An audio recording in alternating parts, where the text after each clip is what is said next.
تم سب بچے بیٹھے ہو، والدین کو اپنی جنت بنا لو، ماں باپ کو اپنی جنت بنا لو، ان کی دعا لے لو۔ میرے نبی نے فرمایا کاش میری ماں زندہ ہوتی۔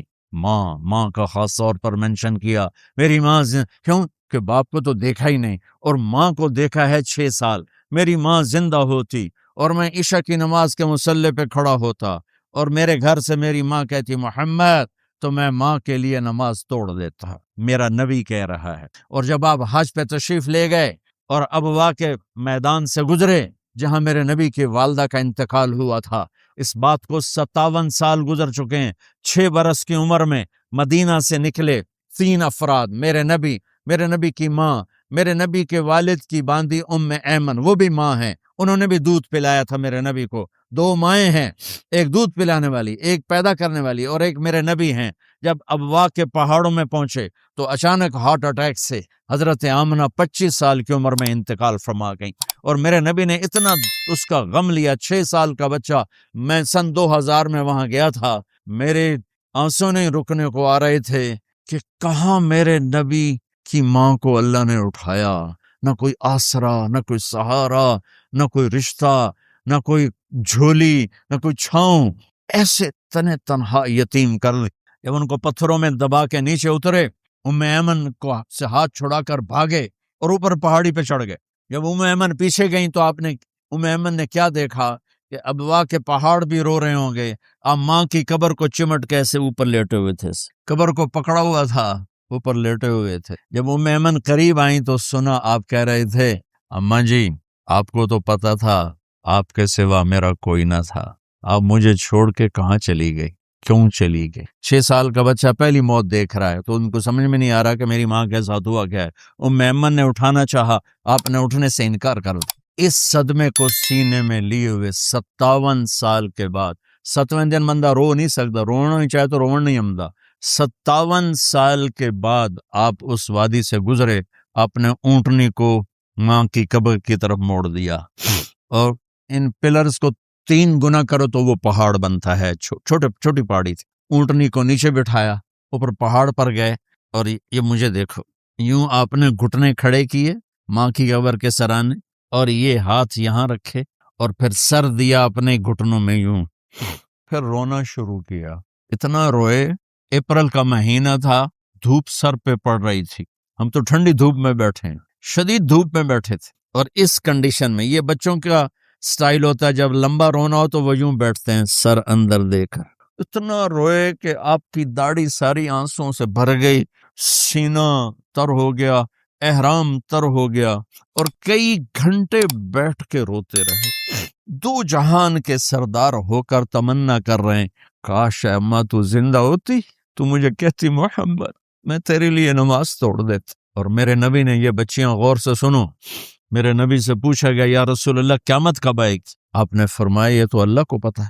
نے کہا یا رسول اللہ کوئی نشانی بتا دے، تو آپ نے فرمایا جب بچیاں ماؤں کو ذلیل کریں گی تو قیامت آ جائے۔ جب بیٹیاں ماؤں کے ساتھ بدتمیزی کریں گی اور ماؤں کو ذلیل کریں گی تو قیامت آ جائے۔ ایک ماں بیٹی کو میں بھول نہیں سکتا، ماں کے موٹے موٹے آنسو گر رہے تھے، اور بیٹی ماں سے کہہ رہی تھی بھوک نہیں، ہماری اپنی پنجابی زبان، بھوک نہیں، اوہ ہوئے ہوئے ہوئے، یہ تو ہم نوکر کو کہتے ہوئے ڈرتے ہیں، وہ ماں سے کہہ رہی تھی بھوک نہیں، یعنی بکواس نہ کر، رو آگے چپ، صرف آنسو اس کے گر رہے تھے۔ شاید وہ یاد کر رہی تھی کہ 9 مہینے کیسے اس کو میں نے پیٹ میں پالا، جنتے ہوئے کتنی تکلیفوں سے گزری، اور اس کو دودھ پلاتے ہوئے کتنی راتیں میں نے کاٹ کے گزاری، اور اس کے پیشاب دھوتے ہوئے کتنی دفعہ میں سردی میں ٹھٹھری، اور آج یہ مجھے کہہ رہی ہے بھوک نہیں۔ اس لیے میرے نبی نے فرمایا جس نے ماں باپ کو دکھ دیا، سنو غور سے بچوں سارے سنو، جس نے ماں باپ کو دکھ دیا اس پہ اللہ کی لعنت، اس پہ فرشتوں کی لعنت، اس پہ زمین آسمان کی لعنت، نہ ان کی نماز قبول ہے، نہ روزہ قبول ہے، نہ صدقہ قبول ہے۔ میرے نبی کی زندگی کا دوسرا روپ حقوق العباد، نماز حقوق اللہ میں آ جاتی ہے، میں حقوق العباد کی تھوڑی سی وضاحت کر رہا ہوں۔ ماں باپ زندہ ہیں تو دعا لے لو۔ والدین سے کہتا ہوں بچوں کو عزت دو، جہاں اولاد ماں باپ کے حقوق ہیں وہاں اولاد کے حقوق ہیں، اولاد کو عزت دو، اولاد کو عزت دو، اولاد کو عزت دو۔ بہت سی اولاد کی نافرمانی کا ذریعہ ماں باپ بن رہے ہیں، سختی کر کے، زبردستی کر کے، اور ٹھونس کر چیزیں نوکروں کی طرح سلوک کر کے۔ میرے نبی کے گھر میں جب بیٹی فاطمہ ملنے کے لیے آتی تھیں تو میرے نبی بیٹھے نہیں رہتے تھے، یہ اب چیئر پہ بیٹھے ہوئے بی بی فاطمہ آ گئی، اب زمین پہ بیٹھے ہوئے ہیں بیٹی آ گئی، اب چارپائی پہ لیٹے ہوئے ہیں بیٹی آ گئی۔ میرے نبی کیا کرتے تھے؟ کھڑے ہو جاتے تھے، کھڑے ہو جاتے، ایک دم کھڑے ہو جاتے، اور پھر کھڑے نہیں رہتے تھے، تیزی سے آگے بڑھتے تھے اور حضرت فاطمہ کا ہاتھ پکڑ لیتے تھے۔ یہ والدین غور سے سنو، حضرت فاطمہ کا ہاتھ پکڑ لیتے تھے اور ہاتھ پکڑ کے مجھے دیکھو یوں بوسہ لیتے تھے، بیٹی کا بوسہ لیتے، پھر ہاتھ چھوڑتے نہیں تھے، ہاتھ پکڑے پکڑے لاتے لاتے لاتے ان کو چارپائی پر پہلے بٹھاتے تھے، پھر خود بیٹھتے تھے۔ یہ باپ اور رسول ہو کر بیٹی کو یہ عزت دیتے تھے۔ پھر وہ جنت کی عورتوں کی سردار بنی، پھر وہ جنت کے سرداروں کی ماں بنی، پھر وہ اللہ کے شیر کی زوجہ بنی۔ تو والدین سے کہتا ہوں کہ اپنے بچوں کو عزت دو، عزت دو، عزت دو، عزت دو۔ پھر آپ سے زندگی کے بڑے فیصلے ہیں شادی، اب لوگ اکٹھے پڑھتے ہو لڑکے لڑکیاں، اپنی شادی کے فیصلے خود نہ کرو، اپنے ماں باپ کے حوالے کرو، اس میں شرافت بھی ہے، اس میں برکت بھی ہے، اس میں رحمت بھی ہے، اور اس میں والدین کی دعائیں بھی ہیں۔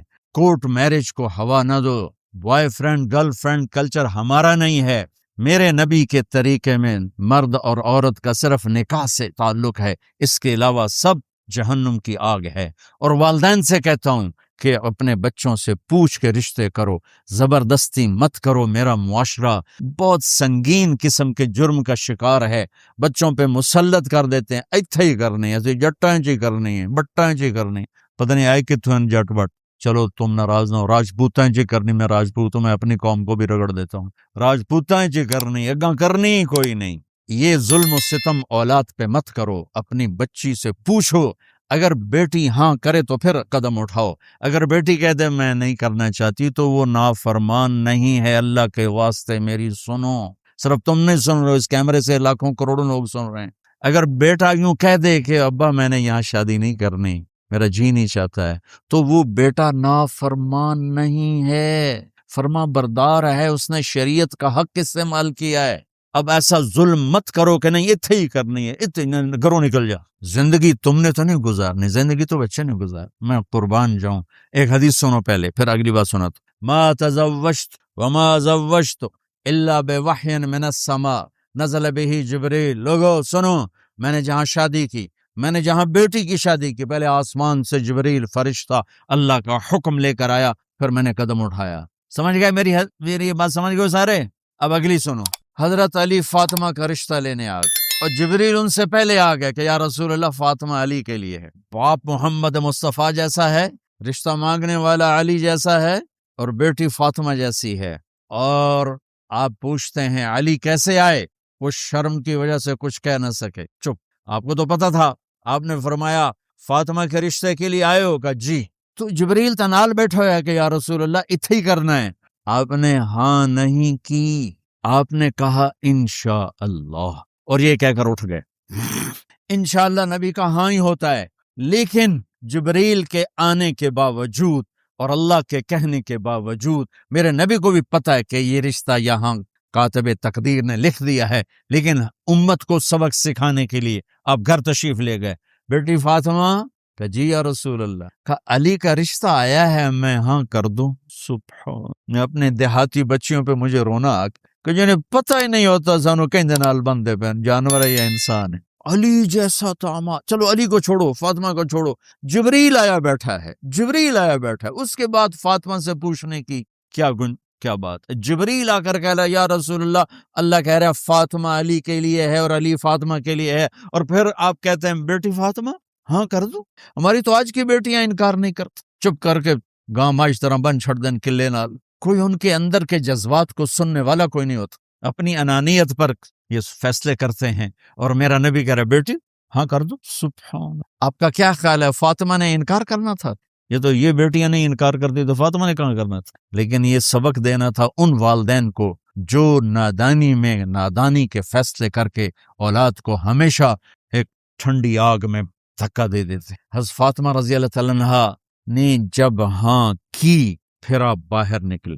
اچھا مزے کا واقعہ ہو، حضرت علی اٹھ کے باہر نکلے تو صحابہ باہر کھڑے انتظار کر رہے تھے کہ کیا ہوا۔ حضرت علی کو بھیجنے والے تھے عبد الرحمن بن عوف، پہلے ابو بکر گئے تو آپ نے انکار کر دیا، عمر گئے رشتہ مانگا، آپ نے انکار کر دیا، عبد الرحمن بن عوف نے علی سے کہا آپ جائیں، آپ کا رشتہ رد نہیں ہوگا۔ کہنے لگے میرا تو ذاتی گھر بھی کوئی نہیں، مجھے کہاں سے رشتہ ملے گا، میں تو بالکل غریب ہوں۔ کہ نہیں تم جاؤ۔ تو واپس آتے انہوں نے عبد الرحمن بن عوف پہ چڑھائی کر دی، وہ کیا ہے نا تو میں نو گلے آئی، انکار ہو گیا۔ تو صحابہ نے پوچھا کیا ہوا، کہا کچھ کہا ہی نہیں، چپ کر کے اٹھ گئے۔ تو عبد الرحمن بن عوف کہنے لگے کچھ بولے صحیح، کہ بس اتنا کہا انشاءاللہ کا تو مبارک ہو، نبی کا انشاءاللہ ہاں ہوتا ہے۔ کہا اچھا، تو اتنے میں آپ باہر تشریف لے، کہا علی، کہا جی، کہا لو بلاؤ لوگوں کو بلاؤ۔ ساری مسجد بھر گئی، آپ کے ساری مسجد فل ہو گئی۔